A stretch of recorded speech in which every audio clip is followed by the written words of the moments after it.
Welcome, welcome everyone. I see we have a couple of attendees and more are coming through.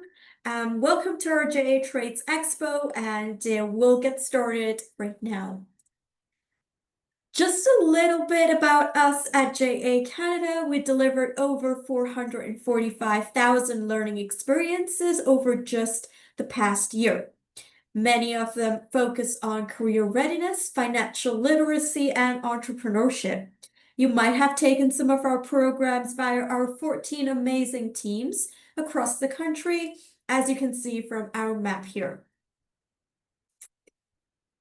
So how do you join us? Or perhaps you're already in contact with us through one of these three ways: self-directed learning on our JA campus, our virtual learning management system, or via your teachers in classrooms where many of you are joining us from today. We also run hands-on events such as our World of Choices events that are in person and sometimes even virtual. And probably that's why you are here today. Stemming from our World of Choices programming, summits, or general events, we bring together youth from across the country with skilled trade mentors and career mentors such as Anya, who is present today. Thank you, Anya, for being here to experience what a day in the life or what the skilled trade looks like. We'll help you explore, understand, and learn what they're all about. And I am so excited to begin our session today. Are you considering joining skilled trades? Did you know we have a growing demand of 256,000 new skilled trades apprentices that are needed over the next 5 years to meet demand in Canada? So the question is, are you ready? And without further ado, I would love to welcome Anya from the National Research Council of Canada to speak to us a little bit more about what she does and what her skill trade looks like. Take it away, Anya, and thank you for being here. Oh, thank you, Durga. I really appreciate you and being here today to present to everyone. So as Durga mentioned, my name is Anya Pajemski. I do work at the National Research Council of Canada, and I work at the Aerospace Research Center, and I do human factors research. There it is. So I'm sure you're probably wondering what any of this is. So what is the National Research Council? And that's a really good question. If you wouldn't mind, Durga, I think it's yeah, the one afterwards. Thank you. All right. So it is the largest Canadian and Canadian federal research and development organization. It's very old. It's been around for about 110 years. We have about 113 research facilities. And essentially what we do is we work with companies and governments, the Canadian government as well as international governments, on research projects to make Canada a safer and more developed country. So it's a really exciting place to work. We have lots of different facilities. As I mentioned, we have about 113, and they all specialize in various different research topics. They range from manufacturing, agriculture and food, clean energy, construction, digital communications and computers, energy and natural resources, health and biosciences, space, and my personal favorite is transportation. So now you know a little bit about the National Research Council, but we're going to talk a little more about what aerospace research is. And it's essentially any sort of research done on aerial vehicles, so anything up in the air. So we do research on helicopters, planes, drones, you name it, we work on it.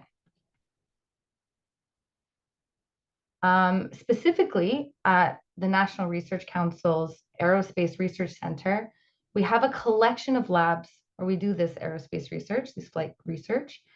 And we do lots of different kinds of innovative research, development, and training. Actually, at the Flight Research Lab, that's where the black box was invented, which is a really incredible tool that's used on flights. It's a recording device. So just in case a pilot gets into an accident, incident, or almost or a very like close call, we have the audio data and sometimes even the flight data that we're able to use to figure out what happened.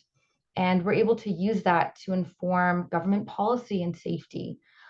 We do lots of other things too at the labs. For example, we collect air samples, which informs pollution and like greenhouse gas levels, different things like that.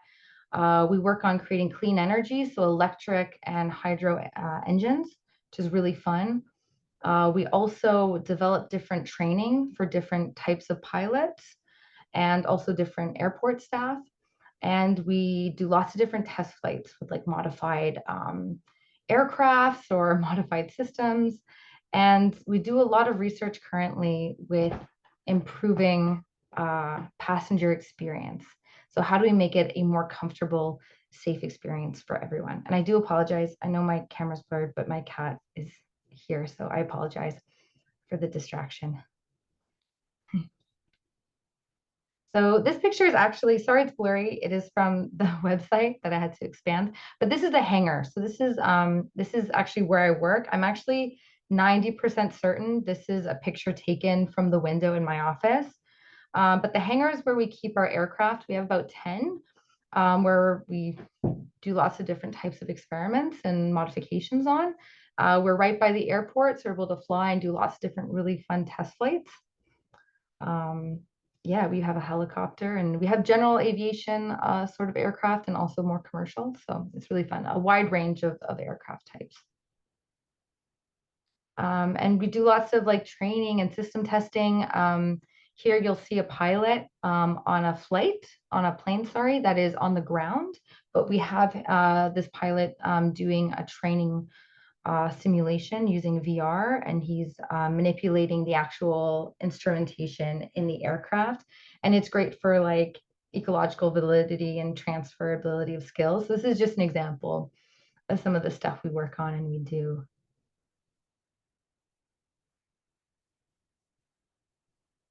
And one of the facilities we have at the NRC is the wind tunnel. We just do lots of like aerodynamic studies. So we see how, the wind and air moves around objects, and we have various different sizes to accommodate different objects that we're doing experiments on. This is actually one of the smaller air tunnels. And actually at our aerospace research center, we don't actually just do aerospace research. Sometimes we'll help out other labs or other industries. For example, as you can see here, they're testing the aerodynamics of this athletic clothing that was used which was used by our Canadian Olympians one year. So that's very exciting and fun. I did hear a rumor that it's very difficult to get spandex on and off this mannequin. So I wasn't part of this project, but I heard some funny stories about that. Lots of different people work at the Aerospace Research Center. We have lots of different types of engineers who work here. You name it, mechanical, electrical, software, they're there. We have aircraft mechanics who work in the hangar and make those modifications and also just do general upkeep of the aircraft. We also have a variety of technical officers who have various backgrounds in like construction, welding, sensors, computer programming, you name it. Honestly, I'm so impressed by all the skill sets. We also have test pilots who work there, and we also have lots of researchers. So not just human factors research, we also have researchers that come from so many different disciplines, spectral imaging, um,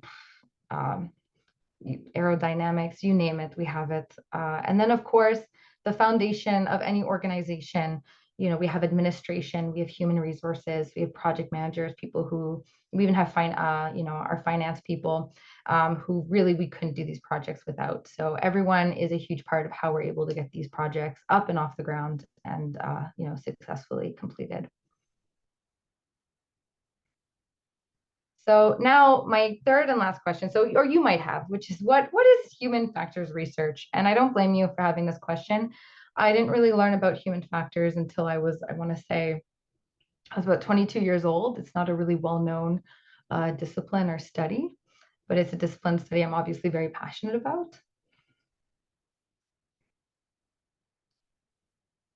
So it goes by many names. Um, it used to be called, back in the olden days, it used to be called engineering psychology. And there's lots of different subcategories.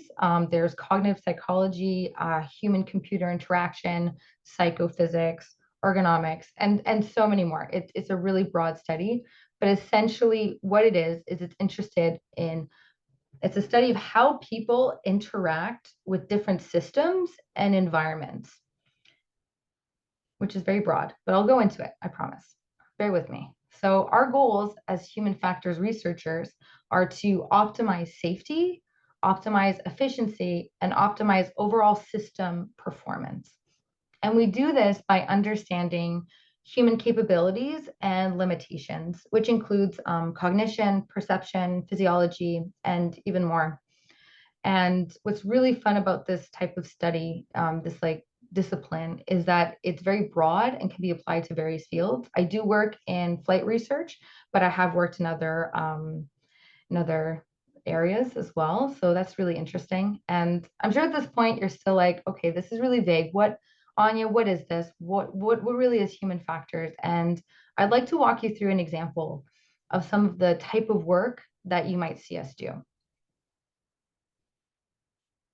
So let's say I'm in the lab and I get approached by Greg. He has a company where he makes safety helmets for pilots, and he has a problem.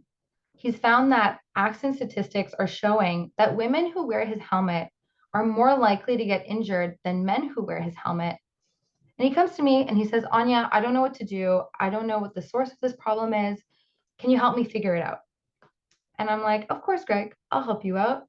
I'm a human factors researcher. I'll do an experiment. So, in order to run an experiment, there's several steps you have to go through. And the very first step is you have to plan and organize a research study. So, how do I do that? Well, as a human factors researcher, I need to figure out what kind of problem this is that Greg has with his helmets. And this is a very basic model that we can use. So let's go through it together. So let's look at the purple slice first. So sociocultural. Do I think that there is a sociocultural reason, like values, policy, atmosphere, and societal, that are causing women to get injured more wearing this helmet than men? So I do know that there are some sociocultural differences between men and women, but I also know that pilots are trained the same way, regardless of your gender, regardless. So I don't think that's an issue here. They're trained the exact same way. I don't think that's going to cause them to wear their helmets differently or get injured differently. The next, let's go to the pink one. So, oh, sorry, sorry. I tricked you. So the pink slice here. So perceptual. Could it be a perceptual issue? So is this helmet causing women to be less aware? Does it obstruct their eyesight or their ability to hear or smell? I'm thinking maybe it could. So maybe the helmet is covering their eyes or covering their ears in a way that could potentially impact how they're perceiving their environment. So I'm gonna keep that in the background. I'm gonna say, okay, it might be a perceptual problem. The next is cognition. This is memory, attention, language understanding, problem solving. Do I think a helmet is impacting how a person's like cognition? I really doubt it. What I think could be happening is if someone can't see or hear properly, it might in turn affect their attention or their memory or performance. But I don't think that's the source of the problem. So I'm going to skip that one. And then we have this green slice here, which is emotion and motivation. So do I think this helmet is impacting how people feel? Probably not. Probably not. Maybe if they're having a bad time. But again, I think that's a consequence of the actual problem. Now we're going to get into this sort of, I don't know, aqua color. So a physical problem. Now, this is where I really think the problem might lie. So ergonomics. Is the helmet ergonomic for women's, skull shape and head shape? And I think for me, this is probably the source of the problem. So I'm thinking maybe the helmets aren't made for women, probably they only prototyped on men. And this might interact with the environment. So, for example, if you're wearing the helmet in a store, you're like, oh, this feels fine. But then if it's not fitted right, and then you're on an aircraft where there's violent vibration and your head's moving in all sorts of different directions, suddenly you're going to feel uncomfortable. So I think there's a huge physical component in this situation. And last, but certainly not least, is procedural. So tasks, guideline systems, sequencing. In this situation, procedural would be, how are women wearing the helmet compared to men? Is there a difference in how they're putting it on? Are they skipping a step? Are they not wearing it properly? I don't think this is an issue. Again, women and men are trained the same way in flight school. But you know what? Greg seems to think this is a procedural issue. So I'm going to look into it. So I will include that. So after reviewing all the different human factors problems, I come up with a list of my questions that I want my experiment to answer.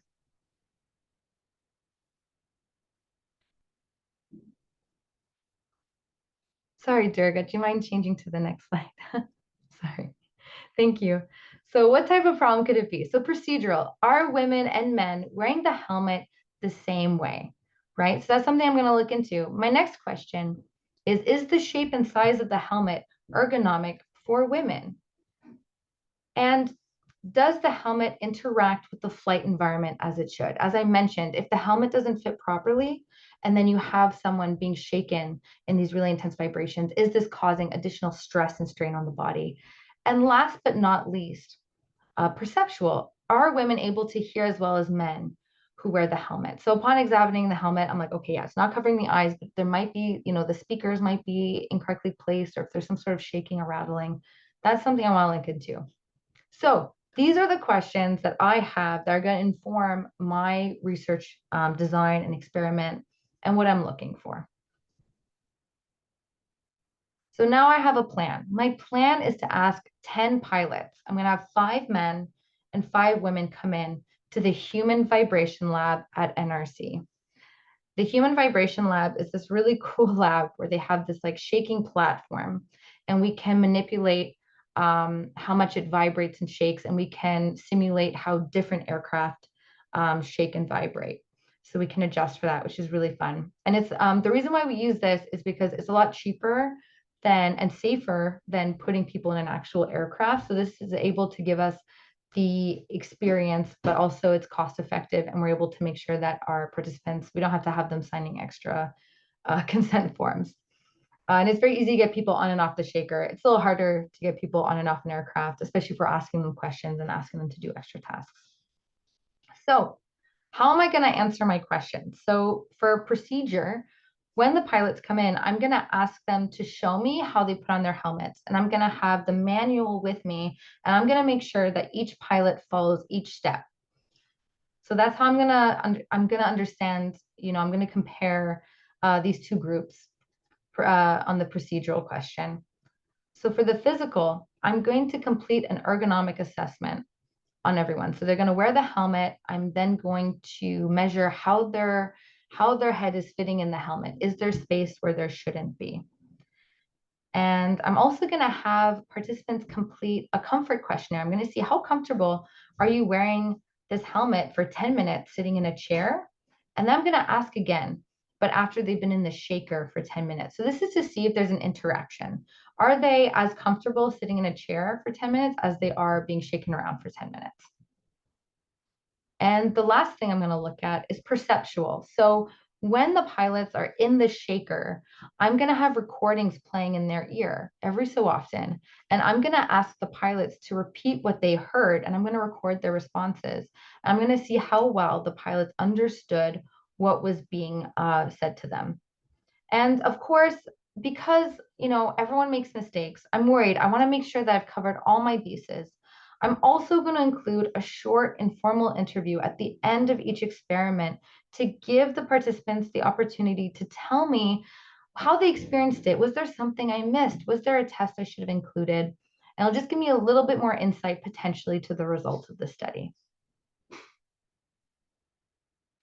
So this is great. I have my plan. I've organized my study, but now I need to recruit. And this part can sometimes be the hardest part. I need to find 10 pilots. Specifically, I need to find 5 men and 5 women who have flight experience and flight licenses. So where do I look? So first, I'm going to ask my NRC test pilots. They're in the building. I know who they are. I'm going to ask if they're willing to participate. And then I'm going to go to my network. I've gone to a number of conferences. I've done a number of studies. So I know a few pilots. So I'm like, okay, maybe I'll reach out to people who've been in studies before. Maybe I'll go to a flight school. So I'll go to a school where people are studying to be pilots and I'll see if anyone's interested. I'm like, oh, would you like to be a part of a study? Is this something maybe you'd want to do? And after all that, if I still don't have enough participants, I have to go talk to my supervisor. And then I have to fill out this really big form to get permission to kind of up it a little bit. So then, with permission, I'm then able to potentially put up posters, put ads up, and go to bigger aviation events where I can recruit and network and socialize and make these connections so that I can get this study done.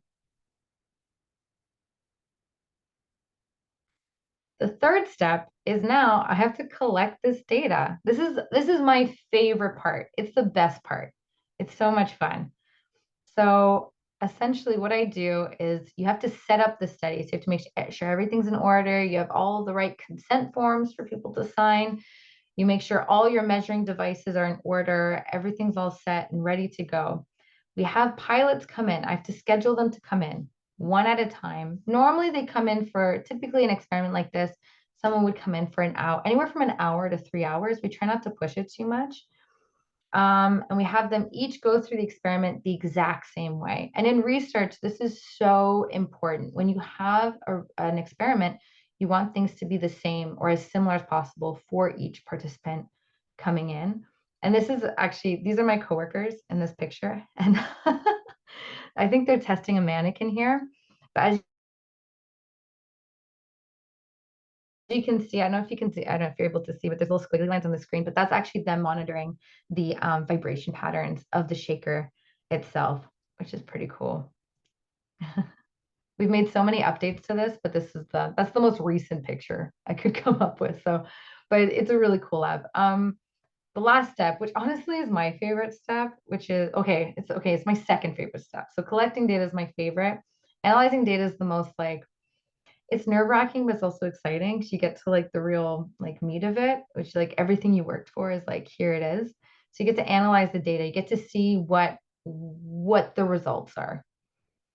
So what that involves is I have to download the data. I'm at my desk, I have to put it all together. I have to organize it. I might have to clean the data up a little bit. And then I'm able to run my statistical analyses. And the different types of analyses I would use greatly depends on the kind of data. And there's so many different ways of going about it. And it's always just so much, I don't know, I like it. I think it's really fun. Yeah, and here's a woman. This is what I look like when I'm at a desk typing out, finding out stuff. So not in the lab. Typically, I'm at my desk doing this. And then, yeah. Next slide, please. Thank you. And then, of course, the final step, which is I have to write a report, or I have to just report my findings to the client or the customer.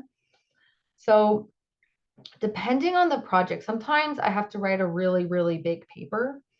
But sometimes it's a little bit more informal. Sometimes I have a meeting like I would here, like, and I would explain what was found and write sort of a small report. But other times with really big studies, it's like a massive document and you have to really go into great detail about why you made the decisions that you made, exactly how you did it so that it can be replicated and go in depth into everything you collected, what you found, and then have a discussion section where you describe, next steps or what can be done further. So and usually you can publish, which is fun. You get to go to conferences and talk about your research projects. But anyways, so in this example, I've written my report and I go to Greg and I say, listen, Greg, this is what I found. I found that 4 out of the 5 women in this test did not pass their ergonomics assessment. The helmet was too big. On average, women have smaller head circumferences than men. So this is really seems to be the major problem here. All the men in the study passed their ergonomic assessment. What I also found was, contrary to Greg's belief, women wore the helmets correctly. They followed all the right steps. There were no procedural issues. There was no difference between the men and the women in this study and how they put on their helmets. Then I look at the comfort results, like how comfortable the helmet fit, and I see that women reported the helmet to be less comfortable than men, but only in the shaker condition. So when women are sitting down in their seat, not moving, there was no discomfort. But suddenly, when they're being shaken around and there's all these vibrations and all this extra stress on the body, that's when they're starting to feel uncomfortable. And we don't see that same response in men. We see that men more or less are just as comfortable in both conditions, which is likely caused by the helmet not being ergonomic.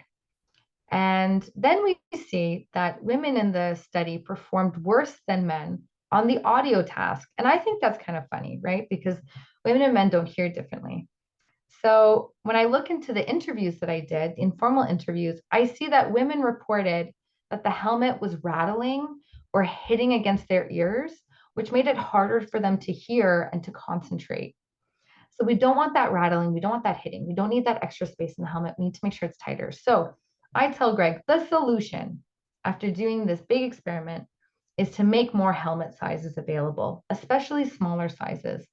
And then I send him some sort of a manual to inform how he should go about manufacturing these helmet sizes.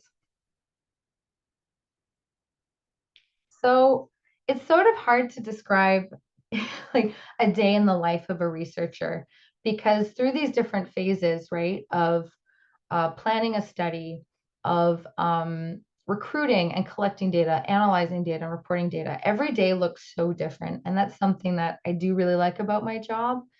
Another thing that I like about my job is that we get so many different kinds of projects. We get projects from all there's so many it's so fascinating, and I'm always shocked by all the new projects that come in. So like, for example, this example I gave you was safety equipment. So like, is the equipment as safe as it should be, or how can we optimize the safety and the design of the equipment, right?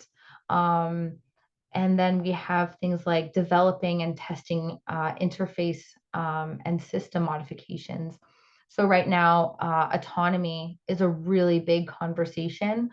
I'm doing a fair bit of work on improving autonomy in flight systems, and how to make an autonomous system that pilots trust and is in line with how the decisions they would make. So that's been a really interesting topic to explore, but we do lots of different types of modifications, not just on autonomy. And we also get projects looking at physiology and ergonomics. So it's like, how do you, design seats better on planes? And like, how close does the seat need to be to the interface for how, like, for reaching and accessing different, instrumentation. In terms of physiology, we collect a lot of physiological data, like heart rate, galvanic skin response, which is how much people sweat. I know, ugh, gross. No, but it's important. We also look at brain waves, so EEG, and we look at all these things to inform, like, sometimes how stressful a situation is for a pilot. We'll have them being run in a simulation in a very specific, sort of high intensity experience, and we see how much stress is being put on the body. Um, and then that sort of allows us to pinpoint where we can make system improvements. We also develop training. So sometimes agencies or companies will come to us and they'll say, oh, we want to create a training module for this really difficult situation. And they'll ask us to develop simulator situations, or even sometimes it's so super simple. Sometimes it's just a pamphlet, to help people in the airport, um, find a better way of stowing luggage. Like we do, it's so varied, it's so vast. And lately, for me, what I've been working on a lot this past year is behavioral data collection. So, which has been kind of, it's sort of outside what I'm really used to, but we sometimes we're asked to collect behavioral data for like lots and lots of different reasons. Um, the project I worked on most recently was I was asked to collect behavioral data to see how people move and what do people touch and interact with in airports. So at the gate and the jet bridge and inside the air cabin. And that data I sent to a computer modeler who's creating a model to predict how diseases can be transmitted in different areas of like different areas of flight. And this model is going to be used to help governments make smart policy changes in case there's ever another pandemic or health scare or things like that. So a lot of the work that we do does seem to impact the real world, and that's really exciting, and it's really fun to be a part of these big projects. Yeah, and thank you. So you might be asking how did I get here? And I'll start from I guess more or less the beginning. When I was in high school, I took all academic courses. I actually didn't take any academic maths or sciences after when it wasn't required. The only one I took was I think it was called mixed level data management. If the name might have changed, but it was sort of is statistics. It was like an introduction to statistics. And if I was to go back to high school, I really wish I'd taken science courses. When I was in high school, I loved musical theater and singing and dancing. And in my head, I always thought that, the arts was sort of opposite to science. But as I've grown older, I see that they're really not the opposites. And I wish that was something I'd explored more. But this was the only sort of math course that I took outside of the requirements, and that course was necessary in order for me to get into psychology. So I'm glad my mother pushed me to take that course. And after high school, I went to university, and I was in university for 7.5 years, which seems like a long time, but it went by really fast. I did 3 years of a history degree at McGill in Montreal. I then took 2 years off because I didn't really know what I wanted to do. I thought that I wanted to be a teacher. So I went to Spain and I was an English second language teacher for about a year. And then I came back to my hometown, Ottawa, and I worked in sales for a year and I was selling furniture, and that was good and fun. But I did really want to go back to school and, get into a career. So then I started a new degree, and it was a 4 year cognitive psychology degree. I was able to transfer my credits from the 3 years, some of the credits from my history degree. So it didn't actually take me 4 years. I think it took me like 2.5 or something like that. And then after completing my psychology undergrad, I then went in and did a 2 years master's degree. I think it's worth noting that I changed my mind a lot about what I wanted to do. And I just want everyone to know that it's okay to not know what you want to do and explore different things. Um, when I first started my psychology undergrad, I thought I wanted to be a therapist. I thought I wanted to help people in that way. And just through experience, I just sort of found a different route that resonated with me a little bit more. So, going off on that, so when I was in university, I was very active. I volunteered as a research assistant in a few different psychology labs. I was like volunteering in like a personality lab where they're doing like this like walking study. So I was like walking participants around, and they'd complete these like mood assessments after. And I thought that was really fun. Um, and then I also did like some positive psychology experiments where I just kind of would like give people questionnaires. And it was really good experience to understand what research looked like and also to understand the different kinds of research that existed within psychology. And, I got to, everyone's different. I just sort of found I'm like, oh, I don't really like social psychology isn't really my thing. Personality psychology isn't really my thing. Um, and I ended up volunteering in a lab that I absolutely loved. It was called the Advanced Cognitive Engineering Lab, and they had lots of really fun simulators. And I ended up volunteering a lot there. And I eventually applied for scholarships and work placements there that I was able to get. And I did research there for about 4 years, which was really, really fun and really, I don't know, it's just such an enriching experience. But while I was in school doing all of that, I was either on top of that, I was also working either as a teaching assistant at the university or I had a part-time job in retail. So it was a busy time for sure, but it was also really exciting. And then my work experience. So when I got into my master's, I got a part-time position working at the Transportation Safety Board, which is another government organization. And I was an assistant researcher there, and I was helping them. So okay, so the Transportation Safety Board, they do investigations into big accidents and big collisions across different modes. And I was helping them find sort of the source or the causes of these accidents. And it was a really incredible experience. I got to, I learned a lot of empathy and I understood a lot about, sort of different transportation accidents and how important transportation safety is as a whole. After that, I became a human factors policy officer at Transport Canada, another government organization. And I basically wrote the rules, guidelines, regulations for rail safety. And for like safety culture. And I also wrote the guidelines for how to integrate new and emerging technologies into pre-existing interfaces. And now I'm here, a human factors researcher at NRC's Aerospace Research Center.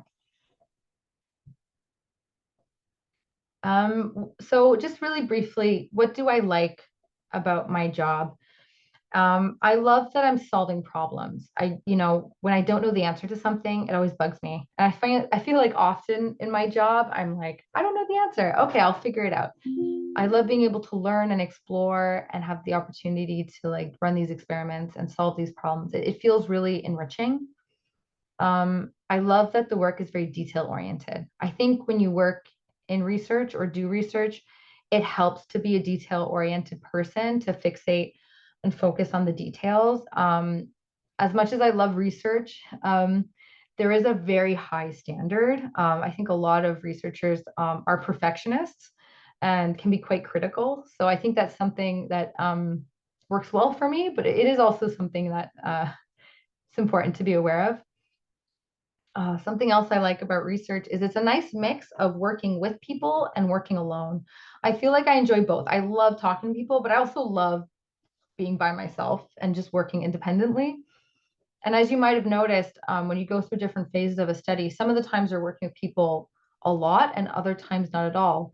So when I'm, recruiting data and participants and I'm collecting data, I'm with people all day and it's exciting and it's fun. You get to meet new people. But then when I get to analyze, write the report, you're very much, on your own. I do really enjoy that quiet time. I have another thing is I'm very passionate just on the whole about transportation safety. I think it's so important, and I love that I get to contribute to this field. It's just something that brings me, a lot of joy. Um, and I get to meet lots of really interesting people. And as I mentioned before, I'm always learning new things, which is like really exciting. I feel like I'm back in school. I really enjoyed university, so I still feel like I'm in university. So that's really enjoyable for me. And I think something that's really unique about human factors, which is something that I think a lot of jobs don't have, is that we are very much encouraged to lead with empathy. So it's part of the job actually. So, I think oftentimes when, accidents happen or people are complaining about body pain, for example, these pilots that are flying for hours, they're like, oh, we have back pain, this and that. A lot of people brush off these issues. They say, oh, well, you got into that accident because you broke the rules. You should be a better pilot. You should fly better. You should do this. You should do that. Oh, you have back pain because you don't stretch. You don't do this. As a human factors researcher, we go in and we talk to these people and we go, okay, no, tell me everything. Like we're trying to put ourselves in their shoes. We're trying to understand them.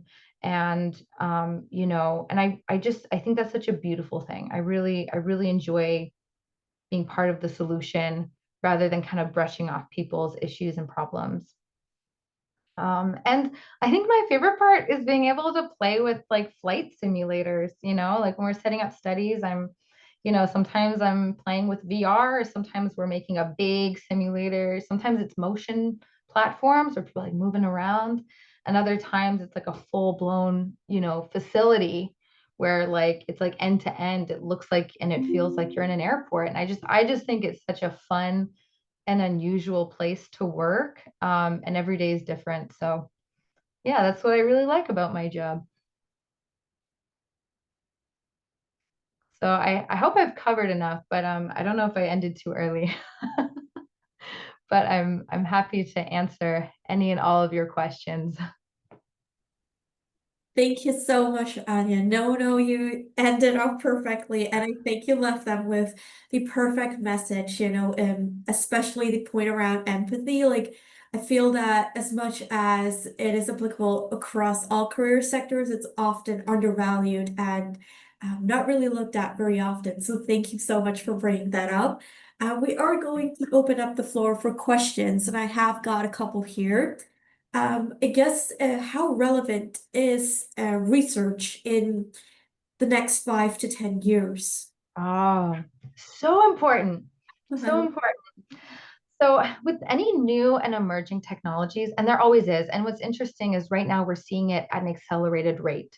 So, we are starting to incorporate AI and autonomy and all these different things into systems. It is so important that we test how these systems are before we make it widely available. And we see this issue often, right? Where like, for example, Tesla. They released this autonomous vehicle and it had some very clear problems. And unfortunately, some people did lose their lives from the lack of testing.